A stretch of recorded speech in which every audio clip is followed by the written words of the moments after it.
हे dear नर्सेट 10 aspirant, तो आप लोग कैसे हैं? आई होप आप सभी लोग अच्छे होंगे, अच्छे से पढ़ाई कर रहे होंगे फॉर द नर्सेट 10 प्री। ठीक है, welcome to my YouTube channel. I am BK Jaswal, nursing officer at AIIMS Gorakhpur. First of all I am really very sorry कि काफ़ी लॉन्ग समय से due to some my personal reason मैं आप लोग के लिए वीडियो नहीं ला पाया। Really sorry for that. ठीक है, काफ़ी लोग ने कमेंट किए थे कि sir please bring expected cut off video of NORCET 10 pre, जैसा कि आप 9, 8, 7 में करते थे। प्लीज 10 प्री का भी एक्सपेक्टेड कट ऑफ वीडियो लाइए। So it was my responsibility कि मैं 7, 8, 9 में लाया तो नर्सेट 10 का भी लाऊं एंड आगे 11, 12 जितना भी रहेगा जरूर लाऊंगा। ठीक है, सो इस वीडियो में हम लोग वही डिस्कस करेंगे कि मेरे अकॉर्डिंग, मेरे एनालिसिस अकॉर्डिंग कितना नर्सेट 10 प्री का एक्सपेक्टेड कट ऑफ रह सकता है, सो दैट आप लोग मेंटेलिटी बना सकें कि मेरे को इतना तो लाना ही पड़ेगा इफ मेरे को नर्सेट 10 मेंस में बैठना है तो। ठीक है, तो इस वीडियो में क्या क्या डिस्कस करेंगे, पेन एंड पेपर मोड से डिस्कस करेंगे कि नर्सेट 9 में कितना था नर्सेट, उसके बाद डिस्कस करेंगे फैक्टर्स, किन फैक्टर्स के मेरे को लगता है कि नर्सेट 9 से कट ऑफ थोड़ा ज्यादा जाएगा या कम जाएगा। There are several factors, one by one इस फैक्टर्स को कंसीडर करेंगे ताकि आप लोग को लगेगा कि मैं जो भी बता रहा हूँ वो जेन्युइन बता रहा हूँ, ऐसे हवा में नहीं फेंक रहा हूँ। ठीक है, सो इज ऑलवेज मैं विद फैक्टर्स आता हूँ, जो भी मेरा रिसर्च एनालिसिस है मैं आपको बताऊंगा कि कितना कट ऑफ एक्सपेक्टेड रह सकता है। सो आप लोग का नर्सेट 10 प्री 11 अप्रैल को है। ज़्यादा लंबा आपका समय नहीं लेते हुए मैं शॉर्ट एंड स्वीट रखने की कोशिश करूंगा इस पूरे वीडियो को।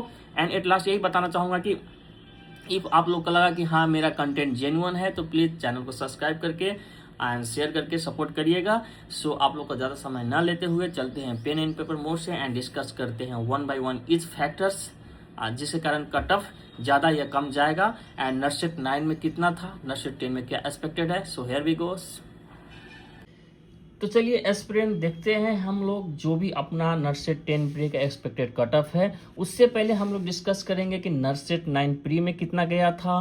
देन वी विल डिस्कस करेंगे कि कौन सी फैक्टर्स है जिसके कारण मैं कट ऑफ इंक्रीज या डिक्रीज होगा, कितना रहेगा, कंसीडर कर रहा हूँ। देन फाइनली हम लोग देखेंगे नर्सेट 10 प्री में कितना तक जा सकता है। ठीक है, so here we go with NORCET 9 pre. ठीक है, तो मेन फैक्टर क्या रहता है कि टोटल नंबर ऑफ सीट, कितने नंबर सीट पे आप लोग फाइट कर रहे हैं। सीट ज़्यादा है तो ऑफकोर्स कट ऑफ कम जाएगा, सीट कम है तो ऑफकोर्स कट ऑफ ज़्यादा जाएगा। ठीक है, सो नर्सेट 9 प्री में कितना नर्सेट 9 में कितना सीट पे वैकेंसी था, 3500। ठीक है, अभी कितना सीट का वैकेंसी है तो 2551। ठीक है, तो एक फैक्टर तो यहीं पे रह गया, तो हम लोग डिस्कस करेंगे बाद में। पहले देख लेते हैं कि 3500 सीट का वैकेंसी जब आया था तो कट ऑफ कितना गया था। सो यूआर में आपका नर्सेट 9 प्री में कट ऑफ गया था 53.04। परसेंटाइल भी आपको बता सकता हूं मगर परसेंटाइल की जरूरत नहीं है, फिर भी लिख दे रहा हूं यहाँ पे 90.71 परसेंटाइल। इसको मत देखिएगा, कोई मतलब नहीं है, आप ये लाओगे ये ऑटोमेटिक आ जाएगा। कट ऑफ पे फोकस करिएगा, 100 में आपको कितना तक लाना है। सो यूआर कैंडिडेट जिन्होंने 53.04 लाया था, this was the last candidate जिनको मौका मिला था to seat for the NORCET 10 mains. ना ओबीसी में बात करते हैं, ओबीसी 44 आउट ऑफ 100 जिन्होंने लाए थे उनका सिलेक्शन हुआ था फॉर नर्सेट 10 मेंस। परसेंटाइल बता दूं 75.95 परसेंटाइल।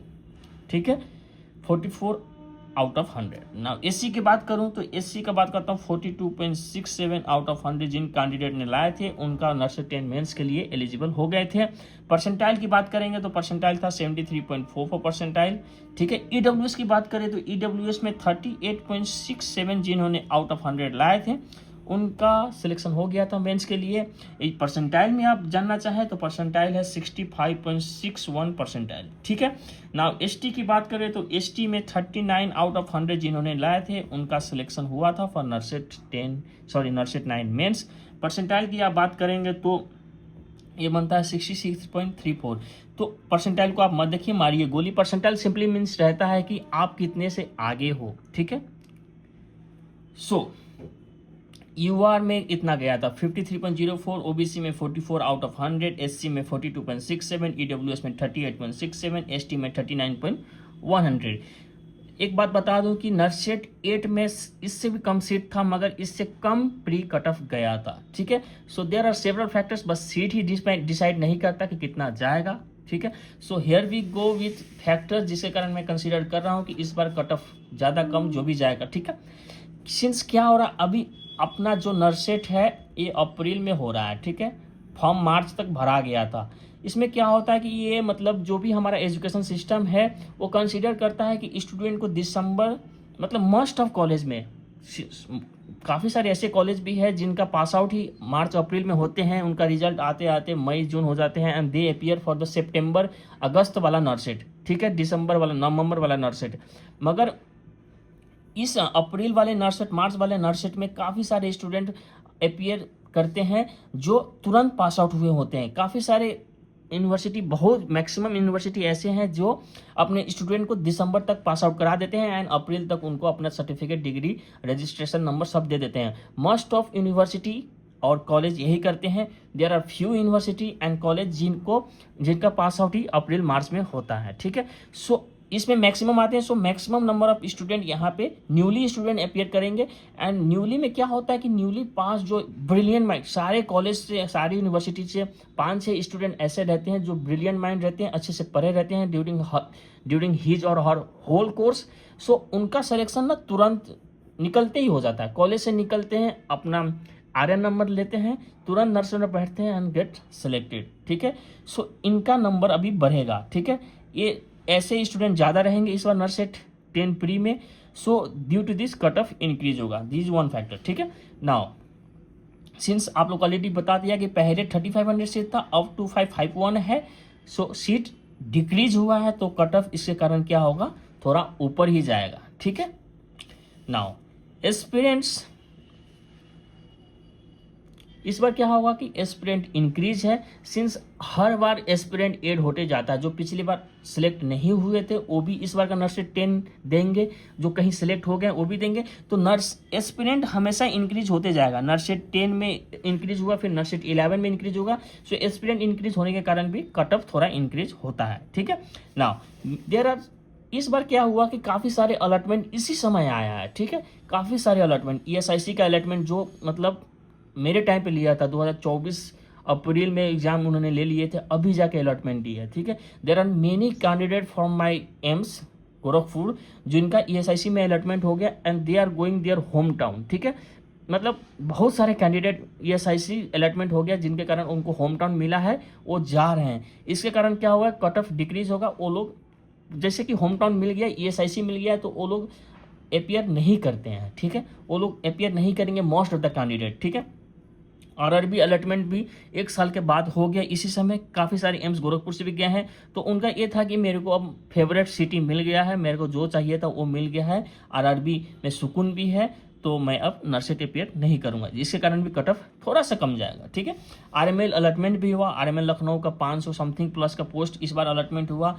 तो काफ़ी सारे यूपी के कैंडिडेट ऐसे रहते हैं कि सिंस यूपी में state level, central level salary same है, सो दे कंसिडर कि मैं अपना RML में ही ठीक हूँ, लखनऊ में ही ठीक हूँ, एम्स दूंगा तो दूसरे सिटी में जाना पड़ेगा। So most of the candidate get flexible in residing in Lucknow, तो वो लोग लखनऊ में रहेंगे।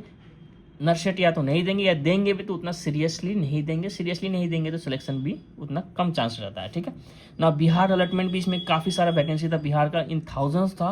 बिहार अलॉटमेंट भी हो गया, तो बिहार का भी यही रहता है कि मैं बिहार में ही रहूँगा। एंड लेवल 8 का भी इसमें था, नेशनल ट्यूटर का, तो वो लोग चाहेंगे कि मैं बिहार में ही रहूँगा।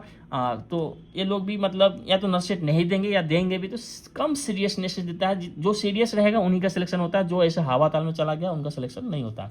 उसके बाद नर्सेट 10 का मतलब जो भी प्री है उसका कट ऑफ इस पर भी डिपेंड करता है कि पेपर का डिफ़िकल्टी लेवल कितना था। तो ये तो एग्ज़ाम होने के बाद ही हम बता सकते हैं कि कितना डिफ़िकल्टी लेवल था, इसके कारण कम जाएगा। अगर डिफ़िकल्ट लेवल कम है तो कट ऑफ ऑफकोर्स ऊपर जाएगा, सबका बढ़ेगा। आपको भी इजी लगेगा, दूसरे को भी इजी लगेगा, सबको इजी लगेगा। आप भी अच्छे से करके आओगे, वो भी अच्छे से करके आएंगे, सबका कट ऑफ बढ़ेगा, ठीक है। So paper difficulty level. Now चलते हैं फाइनल अपने मुद्दे पे। These are some of the factor, there are some other factor also, छोटे छोटे पॉइंट जिसको मैं कंसिडर किया, इसमें बताऊंगा तो वीडियो लंबा हो जाएगा, ठीक है। नाउ चलते हैं नर्सेट 10 प्री पे जो भी एक्सपेक्टेड कट ऑफ है मेरे अकॉर्डिंग। तो मैं 2 बताऊंगा एज यूजुअल की, एक फिक्स बताऊंगा कि इतना लाओगे तो हो ही जाएगा, एक बताऊंगा रेंज की हाँ इतना तक भी चांस है, आप लोग को जरूर नर्सिंग 10 के प्री के बाद अगर उतना बन रहा है तो आप लोग मेंस की तैयारी जुटने लग जाएं, ठीक है। सो यू आर कैंडिडेट मेरे अकॉर्डिंग, अगर आपको कंफर्म पता लगना है कि हाँ मेरा कंफर्म सिलेक्शन हो तो 58 आउट ऑफ 100 लेके आइए, आपका सिलेक्शन कंफर्म टू कंफर्म है। इफ़ आप लोग 55 या 55 या 55 प्लस भी ला रहे हैं तो you have more than 80% chance, ठीक है, काफ़ी चांस है। 55 प्लस से ऊपर भी ला रहे हैं तो 58 ला रहे हैं तो कंफर्म मेरे अकॉर्डिंग, ठीक है ना। ओबीसी की बात करते हैं तो अगर कंफर्म की बात करें तो 49 आप लाइए, कंफर्म मानिए आपको सिलेक्शन होंगे, यानी कि 100 में 49 50% भी लाएंगे तो हो जाएगा। इफ़ आप लोग चाहें कि 46 भी ला रहे हैं, 46 या 46 प्लस, तो आप लोग भी मतलब मान के चलिए कि आप लोग सेलेक्ट हो, कंफर्म तो नहीं बता सकते मगर आप लोग सेलेक्ट हो 90% मेरे अकॉर्डिंग, ठीक है। एससी का बात करते हैं, एससी का 40 आउट ऑफ 100, ठीक है, एक कंफर्म सेलेक्ट होंगे। सॉरी 45 अगर ला रहे हैं 45 तो कंफर्म सेलेक्ट होंगे। अगर 40 प्लस भी ला रहे हैं तो आप लोग मान के चलिए कि you are going to be selected, ठीक है, 40 प्लस। तो मेरे अकॉर्डिंग सॉरी वन करेक्शन, ये ईडब्ल्यूएस का बता दिया, एससी का, ठीक है, एससी मैं साइड में लिख के रखा हूँ, वही देख के बता रहा हूँ, ठीक है। एससी का 48 पे मानिए आप कंफर्म सिलेक्शन ले रहे हैं, 48 पे कंफर्म ले रहे हैं एंड 44 प्लस भी ला रहे हैं तो आप सिलेक्टेड, मैक्सिमम चांस है मेरे अकॉर्डिंग कि आप सिलेक्ट हो जाओगे ना। ईडब्ल्यूएस की बात करते हैं, आपको यदि कंफर्म पे बात करना है तो 45 लाइए, 45 आउट ऑफ 100 ला रहे हैं तो आपका सिलेक्शन कंफर्म पे कंफर्म होगा। इफ़ आप 40 प्लस भी ला रहे हो तो मान के चलिए आप श्योर सेलेक्ट हो जाओगे ना। एसटी की बात करें, एसटी मेरे अकॉर्डिंग 44 पे कंफर्म सिलेक्शन ले लेगा। इफ़ आप 41 प्लस भी ला रहे हो तो मान के चलिए मेरे अकॉर्डिंग आप सिलेक्ट हो ही जाओगे, ठीक है। एसटी 44 पे कंफर्म सिलेक्शन है, 41 प्लस भी लाओगे तो सिलेक्शन हो ही जाएगा, ठीक है। और ईडब्ल्यूएस में 45 पे कंफर्म सिलेक्शन है, 40 प्लस भी लाओगे तो मैक्सिमम चांस है कि आप सिलेक्शन हो। एससी में 48 पे कंफर्म, 44 पे मैक्सिमम चांस। ओबीसी में 49 पे कंफर्म, 46 प्लस पे कंफर्म चांस। यूआर में 58 पे कंफर्म, 55 प्लस पे कंफर्म चांस। सो मेरे according these are the expected cut off NORCET 10 pre. इसमें मैं डिफरेंट फैक्टर कंसीडर किया कि किस कैटेगरी में कितने सीट है, वो भी कंसीडर किया। So according to my analysis this is the expected cut off NORCET 10 pre. इसके बाद चलते हैं कल वाले वीडियो में देखेंगे, नेक्स्ट वीडियो में देखेंगे कि आपको नर्सेट 10 प्री को कैसे अपियर करना चाहिए, ठीक है। नर्सेट 10 प्री को कैसे अपियर करें, कैसे क्वेश्चन को अटेम्प्ट करें, कैसे आप उस 1.5 आवर्स को बिताएं ताकि आप इसको ला सके and sit for the NORCET 10 mains. So next video का वेट करिए, पढ़ते रहिए अच्छे से। Best of luck to all of you. If you like my content please subscribe the channel for next video आने वाला है कि कैसे आप अपियर करोगे नर्सेट 10 प्री कि आप या आपका जो भी है सिलेक्शन हो जाए, ठीक है। एक बात हमेशा ध्यान रखिएगा कि यदि आप नर्सिंग किए हो तो आपका सिलेक्शन कंफर्म है 90% आप सिलेक्ट हो जाओगे। डिपेंड्स ऑन यू, आपको जल्दी सिलेक्शन लेना है या लेट लेना है। नर्सिंग किए हो तो सिलेक्शन गवर्नमेंट जॉब जरूर मिलेगी। डिपेंड्स ऑन यू, आपको जल्दी चाहिए लेट चाहिए। मिलते हैं नेक्स्ट वाले वीडियो में। See you soon. Thank you all of you. Keep subscribing the channel.